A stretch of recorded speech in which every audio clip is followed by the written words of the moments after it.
કોળી સમાજના યુવા નેતા દિવ્યેશભાઈ સોલંકીને આગામી વિધાનસભા ચૂંટણી લડવા માટે કોળી સમાજ દ્વારા માંગ કરાઈ છે।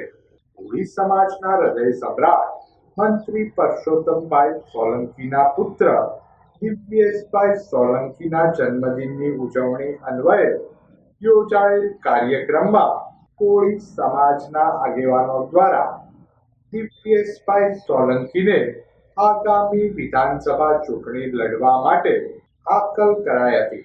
દિવ્યેશભાઈ સોલંકીના જન્મદિનની ઉજવણી અન્વયે કોળી સમાજના વિદ્યાર્થીઓને પુસ્તક સહિત જરૂરી ચીજવસ્તુઓનું વિતરણ કરાયું હતું।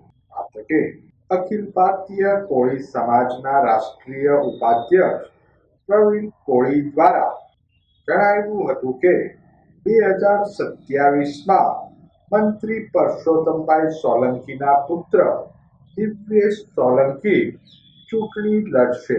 વધુમાં તેઓએ જણાવેલ કે પક્ષને જે નિર્ણય લેવો હોય તે, પરંતુ કોળી સમાજે મન બનાવી લીધું છે કે દિવ્યેશ સોલંકી ચૂંટણી લડશે।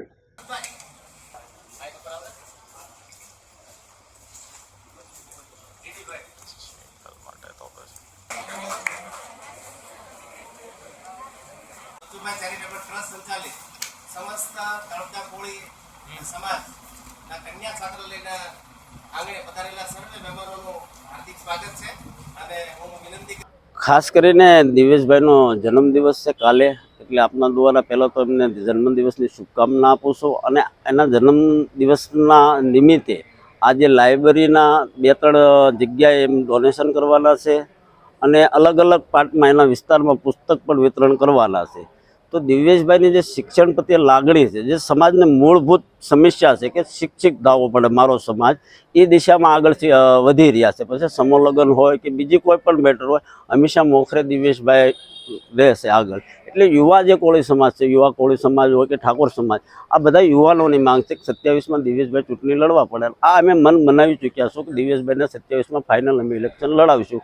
આ માંગ સાથે કોળી સમાજ હંમેશા અમે આમાં તટસ્થ રહેશે। દિવ્યેશભાઈ 27માં આપણને મંત્રી, ધારાસભ્યની પણ મંત્રી તરીકે જોવા મળશે। જી।